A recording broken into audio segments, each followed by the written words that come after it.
Shalom Pak Bambang, saya mau izin bertanya. Benarkah Yesus hanya seorang nabi? Mohon pencerahannya. Nabi itu menurut agama apa dulu? Pertanyaannya gitu. Kalau nabi menurut agama Islam misalnya ya, seorang yang menerima wahyu Tuhan tidak wajib menyampaikannya kepada umat. Kalau Rasul, seorang menerima wahyu dan wajib menyampaikannya kepada umat. Itu kan Islam. Di dalam Kristen, nabi itu berkaitan dengan kata pengkabar atau haroeh, pelihat. Jadi nabi itu sesuatu yang memiliki nubuat untuk masa depan yang belum terjadi. Makanya disebut dalam bahasa Yunani prophetes. Jadi dalam iman Yahudi dan iman Kristen definisinya beda. Nah, makanya Yesus itu hanya nabi. Kenapa disebut Tuhan? Pertanyaan harus diurai dulu makna nabi itu apa, ya toh? Tidak boleh kita kemudian memaksakan definisi kita kepada orang lain.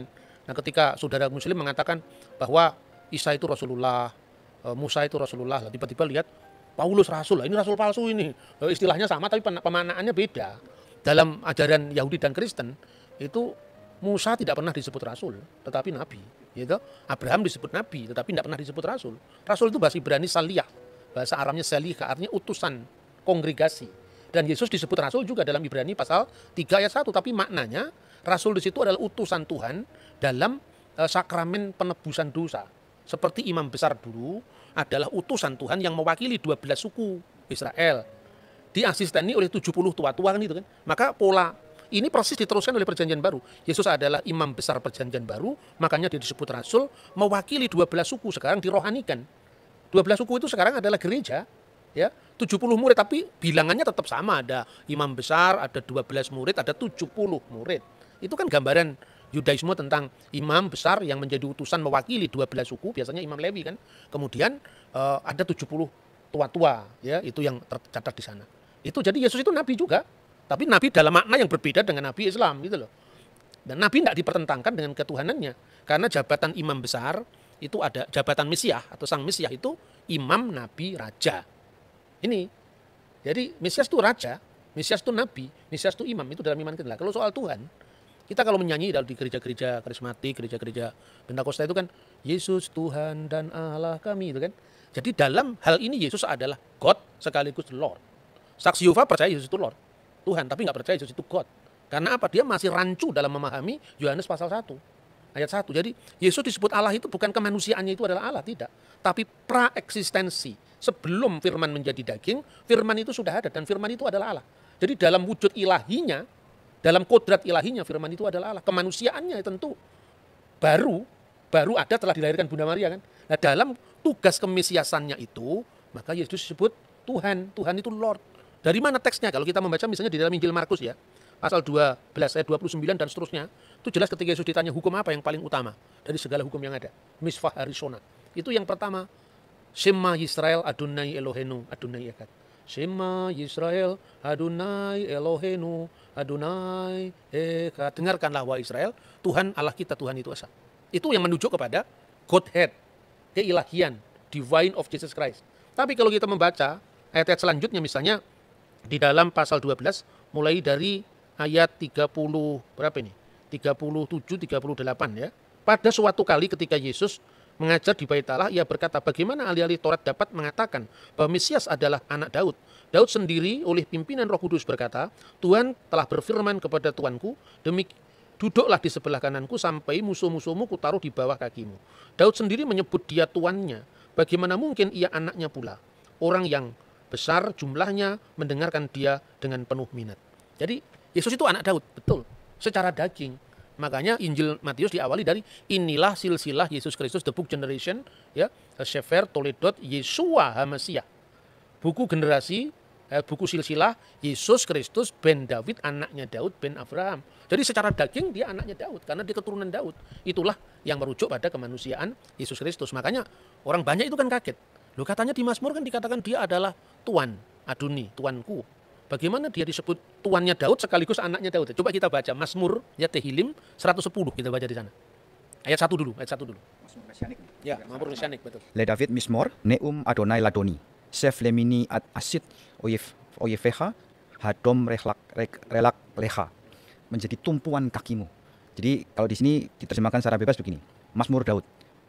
Tuhan mendeklarasikan kepada Tuanku, duduk di sebelah kananku, sampai ku buat musuh-musuhmu menjadi tumpuan kakimu. Nah, itu yang menarik adalah permainan kata kalau di bahasa Indonesia Tuhan dengan huruf besar karena itu menerjemahkan YHWH. Sedangkan yang satu adalah ladoni, Tuan, benar-benar Tuan. Nah, Tuhan itu Tuan di atas segala Tuan. Gitu. Nah, yang menarik di sini yang ayat keempat kali ya Pak. Ini tentang keimaman. Nisba Adonai, velo yinachem, ata kohen leolam, al dibati Malkisedek. Jadi Tuhan bersumpah dan dia tidak menyesal. Engkau adalah imam. Imam tapi menurut apa? Imam yang kekal menurut perkataan Melkisedek. Nah itu keimamannya Yesus, bukan imam berarti dalam dia harus keturunan Lewi, bukan. Tapi dia adalah imam menurut Melkisedek. Makanya tadi disebut ada 3 matra atau 3 aspek dalam gelar Mesias, yaitu raja pertama ya. Makanya disebutkan di situ firman Tuhan, Neum Hashem Ladoni, kepada Tuanku. Nah, dalam bahasa Indonesia tadi betul dikatakan Mas Edward bahwa kalau Anda membaca bukunya Muhammad Yamin, Kamus Melayu abad 18-19 itu Tuan segala Tuan, itu Tuhan. Jadi huruf H di sini menekankan ketuanan di atas ketuanan. Jadi penguasa segala penguasa. Dalam makna ini Yesus disebut Tuhan. Duduklah kamu di sebelah kananku. Apa konteksnya? Bukan berarti ada 2 kursi, terus Allah di sebelah kiri, Yesus di sebelah kanan. Bukan seperti itu. Itu artinya apa? Ruang Maha Kudus, tempat Sekinah ilahi, artinya kehadiran ilahi, itu sebelah kanannya adalah istana Daud. Jadi artinya bahwa Mesias itu akan menjadi raja kekal menurut dinasti Daud selama-lamanya. Maka duduklah kamu Seflimini, duduklah kamu di sebelah Yamin, sebelah kananku, selama-lamanya. Itu aspek kerajaan ya. Pada saat orang Majus membawa persembahan itu ada 3. Emas, kemenyan, mur. Emas itu kerajaan, menyimbolkan tentang raja. Kemenyan itu tadi yang ayat 4. Engkau adalah imam besar menurut aturan Melkisedek. Artinya Melkisedek itu kan tidak berbapak, tidak beribu, tidak bersisilah. Bukan berarti dia tidak punya bapak sungguhan. Ini ungkapan dalam bahasa kitab suci dan sesuai dengan apa yang lazim saat itu. Kalau di sidang pengadilan, ibunya diketahui, tapi bapaknya sudah mati, tidak diketahui. Ibunya bernama Miriam, bapaknya tidak diketahui, tidak berbapak.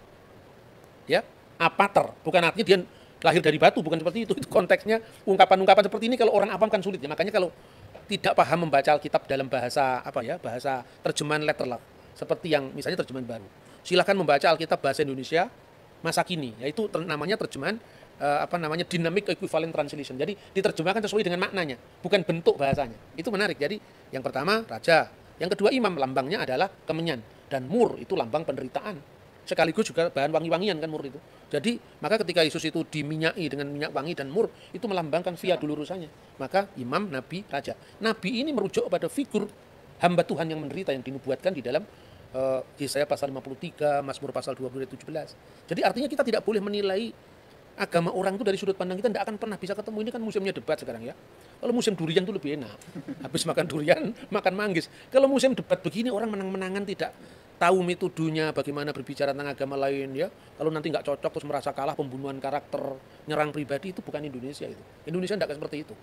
Jauh sebelum bangsa lain itu punya kesadaran tentang multikulturalisme, kita sudah punya Bhinneka Tunggal Ika.